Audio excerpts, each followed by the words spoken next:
Chlorophyll এর formula হলো, এই যে প্রশ্নটি আছে এই প্রশ্নটার সঠিক উত্তর কিন্তু হয়ে যাবে তোমাদের অপশান সি, C55H72O5N4Mg। আজকের ভিডিওতে তোমাদের স্বাগত। আজকের ভিডিওতে আমরা ডিসকাস করব জেনপাস ইউজি 2024-এর বায়োলজির ক্যাটাগরি 1-এর 30টি প্রশ্ন, যে প্রশ্নগুলি পুরো ফুল সিলেবাস ওয়াইজ আছে। তোমাদের পরীক্ষার মোটামুটি বাকি আছে, ধরো তোমাদের পরীক্ষা হচ্ছে জুনের 30, এটা আজকের মে মাসের মনে হয় 13 তারিখ। তো মোটামুটি বাকি আছে, ধরে নাও প্রায় 1.5 মাস মতো তোমাদের কিন্তু বাকি আছে। তো 1.5 মাস মতো বাকি আছে, এই 1.5 মাসে আমি তোমাদের কিন্তু ক্র্যাশ কোর্স করাবো পুরো ফুল সিলেবাসের উপর, সেটা বায়োলজি, কেমিস্ট্রি, ফিজিক্স সবগুলোরই। অলরেডি বায়োলজির আমি কিন্তু ক্যাটাগরি 2 কিছু প্রশ্ন দিয়েছি, সেই ভিডিও যারা দেখোনি এই ভিডিও ডেসক্রিপশন বক্স ও আই বাটন থেকে দেখে নিও। তো চলো ভিডিওটি শুরু করা যাক। দ্বিতীয় প্রশ্ন, একটি শস্যল দ্বিবীজপত্রী উদ্ভিদ হলো, একটি শস্যল দ্বিবীজপত্রী উদ্ভিদ কিন্তু রেডি, দেখবে একদম তোমাদের যে বায়োলজির বই আছে ছায়া বা সাঁতরা, সেখানে কিন্তু লেখা আছে। পরবর্তী প্রশ্ন, কোনটি সহবাসী উদ্ভিদ? সহবাসী উদ্ভিদ মানে যে উদ্ভিদে কি থাকে, পুংপার্ট, অর্থাৎ মেল এবং ফিমেল বোথ পার্টই থাকে, মেল থাকে এবং ফিমেলও থাকে। সেই বোথ পার্ট যদি থাকে তাকে আমরা কি বলবো, সহবাসী উদ্ভিদ বলবো। তো সেক্ষেত্রে উত্তরটা কি হয়ে যাবে, নারকেল। পরবর্তীতে, বদ্ধ নালিকা বান্ডিলে কোনটি থাকে না? বদ্ধ নালিকা বান্ডিলে কিন্তু ক্যাম্বিয়াম থাকে না, জাইলেম আর ফ্লোয়েমের মাঝখানে এরকম ধরো জাইলেম, এরকম জাইলেম, আর এখানে এদিকে ধরো ফ্লোয়েম আছে, এরকম ফ্লোয়েম, এর মাঝখানে কোনো ক্যাম্বিয়াম আমরা দেখতে পাবো না, সেখানে তাহলে ক্যাম্বিয়াম থাকছে না, তাই উত্তর হবে ক্যাম্বিয়াম।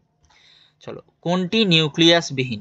একদম সহজ উত্তর, উত্তরটি হয়ে যাবে কিন্তু অপশান বি, অর্থাৎ সিবনল। সিবনলে কিন্তু কি থাকে না, নিউক্লিয়াস থাকে না।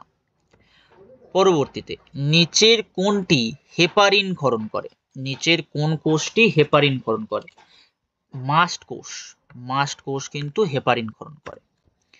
নিচের কোনটি যোগ কলা নয়? খুব সহজ সরল একটি প্রশ্ন, স্নায়ু। গ্রিনহাউস গ্যাসের সর্বাধিক সংখ্যা, গ্রিনহাউস গ্যাসের সর্বাধিক সংখ্যা কিন্তু 6। নিচের কোনটি এক্স2 সংরক্ষণ? দেখো চিড়িয়াখানায় একটা এক্স2 সংরক্ষণ, উদ্ভিদ উদ্যান বা বোটানিক্যাল গার্ডেন সেটাও একটা এক্স2 সংরক্ষণ, বীজ ব্যাংক যেটা ক্রায়ো প্রিজার্ভেশনের আন্ডারে পড়ে সেটাও একটা এক্স2 সংরক্ষণ। তাহলে উত্তরটি কি হয়ে যাবে, উত্তরটি হয়ে যাবে কিন্তু তোমাদের অপশান ডি, অর্থাৎ সবগুলো। এটাই কিন্তু অ্যান্সার, সবগুলো হচ্ছে তোমাদের এক্স2 সংরক্ষণ। এই পার্টিকুলার কোশ্চেন যদি এখানে একটা অপশান অন্য দেয়া থাকতো, দিয়ে যদি একটা ক্যাটাগরি 2-তে হয়েছে, তখন কিন্তু তোমাকে 3টেই মার্ক করতে হতো। তারপর, পরিবেশের সঙ্গে কোনো জীবের সম্পর্ককে কি বলা হয়? পরিবেশের সঙ্গে কোনো জীবের সম্পর্ককে অটো ইকোলজি বলা হয়। তারপর, যে সকল প্রাণী লবণাক্ততা তারতম্য সহ্য করতে পারে না তাদেরকে আমরা কি বলি? তাদেরকে আমরা কিন্তু বলি স্টেনোহ্যালাইন। কি বলে থাকি? স্টেনোহ্যালাইন। চলো পরবর্তীতে আমরা যাই, পরবর্তী স্লাইড। ক্লোনিং এর অর্থ হলো প্রকৃত জিনোটাইপের পুনঃস্থাপন করা, জিনোটাইপ সংরক্ষণ করা, ইকোলাইতে এইচজিএইচ জিন উৎপাদন করা, কোনোটিই নয়। এক্ষেত্রে যেটা সঠিক উত্তর হবে সেটা হয়ে গেল তোমাদের অপশান বি, অর্থাৎ জিনোটাইপকে সংরক্ষণ করে রাখা, জিনোটাইপকে সংরক্ষণ করে রাখা। পরবর্তীতে, BT2 জিনের সহায়তায় কি তৈরি করা হয়? BT2 জিনের সহায়তায় কিন্তু আমরা টক্সিন তৈরি করতে পারি, টক্সিন। পরবর্তী প্রশ্ন, দেখো এই প্রশ্নটা, যে প্রশ্নটা দেখতে পাচ্ছ তোমরা স্ক্রিনে, সেটা হচ্ছে capital A, capital B, capital C জীব থেকে কত প্রকার গ্যামেট সৃষ্টি হবে? দেখো এই টাইপের যদি প্রশ্ন থাকে সেখানে কিন্তু একটা সূত্র রয়েছে, সেই সূত্রটা হচ্ছে 2 to the power n, 2 to the power n, যেখানে n ইকুয়াল টু কি, নম্বর অফ হেটারোজাইগাস, অর্থাৎ যতগুলো হেটারোজাইগাস আছে। তো এখানে লক্ষ্য করে দেখো এই পার্টিকুলার জায়গাটায় কিন্তু আমরা কোনো হেটারোজাইগোসিটি দেখতে পাচ্ছি না। কি পাচ্ছি না? কোনো হেটারোজাইগোসিটি দেখতে পাচ্ছি না। তাহলে এক্ষেত্রে কি পাবো আমরা? এক্ষেত্রে দেখো, এক্ষেত্রে আমরা পাচ্ছি এখান থেকে একটা এ পাবো, আচ্ছা এখান থেকে একটা বি পাবো, এখান থেকে একটাই বি পাবো এবং এখান থেকে একটা সি পাবো। টোটাল কি হচ্ছে তাহলে আমাদের এ বি সি একটা টাইপ।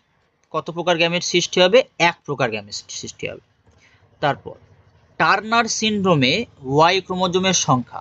দেখো টার্নার সিনড্রোমে যদি আমরা ক্যারিওটাইপ দেখতে যাই তো টার্নার সিনড্রোমে আমরা এক্স ও দেখতে পাই, অর্থাৎ কোনো কি থাকে না, ওয়াই ক্রোমোজোম থাকে না। তো অপশন কি হয়ে যাবে? কোনোটি নয়। তারপর টিডিএন এর জন্য ভেক্টরটি হলো, টিডিএন এর জন্য ভেক্টরটি হচ্ছে অ্যাগারোব্যাকটেরিয়াম টিউমাফেসিয়েন্সিস, এই পার্টিকুলার অ্যাগ্রোব্যাকটেরিয়াম টিউমাফেসিয়েন্সিস। পরবর্তী, নিচের কোনটি ডিএনএ টেকনোলজির দ্বারা সংশ্লেষিত হয় না? হিমোগ্লোবিন। পরবর্তীতে হিউম্যান জিনোম প্রজেক্টের ভাবনা দিয়েছিলেন কে? হিউম্যান জিনোম প্রজেক্টের ভাবনা দিয়েছিলেন ফ্রান্সিস কলিন্স। পরবর্তীতে কোনটি সহ উৎসেচক নয়? এটিপি কিন্তু সহ উৎসেচক নয়। তারপর ফসফোলিপিড হলো, ফসফোলিপিডের কাছে আমরা হাইড্রোফোবিক হাইড্রোফিলিক বোথ পার্টি পাই, সেক্ষেত্রে আমরা বলতে পারি অ্যাম্ফিপ্যাথিক। অম্লবৃষ্টির কারণ, অম্লবৃষ্টির কারণ কিন্তু SO2 SO3 বোথ। আচ্ছা, মোলাস্কার জন্য যেটি সঠিক তা হলো, দেখো মোলাস্কাতে কিন্তু ম্যান্টল পর্দা থাকে, জল সংবহনতন্ত্র থাকে না, অস্কিউলাম এটাও থাকে না, নোটোকর্ড এটাও কিন্তু থাকে না। তাহলে সঠিক কোনটা? ম্যান্টল পর্দা। নিচের কোনটি বায়োফার্টিলাইজার? CMU বায়োফার্টিলাইজার নয়, DCMU বায়োফার্টিলাইজার নয়, এজেন্ট লেমন এটাও কিন্তু বায়োফার্টিলাইজার নয়। কি হবে? ভ্যাম।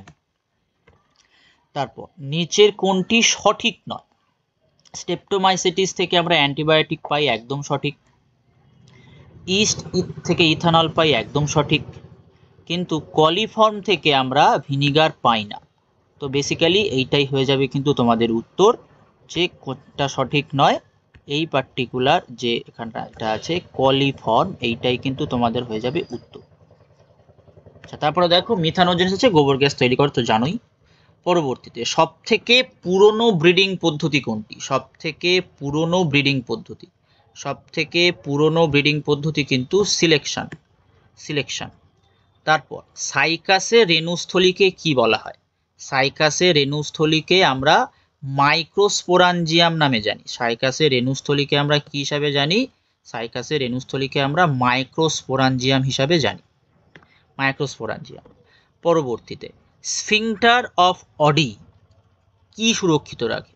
যকৃৎ অগ্নাশয় নালীকে কিন্তু সুরক্ষিত রাখে। পরবর্তীতে ডিম্বাণুর ঠিক উপরে আবৃতকারী মোটা স্তরটি কোনটি? ডিম্বাণুর উপরে আবৃতকারী মোটা স্তর কিন্তু জোনা পেলুসিডা, জোনা পেলুসিডা।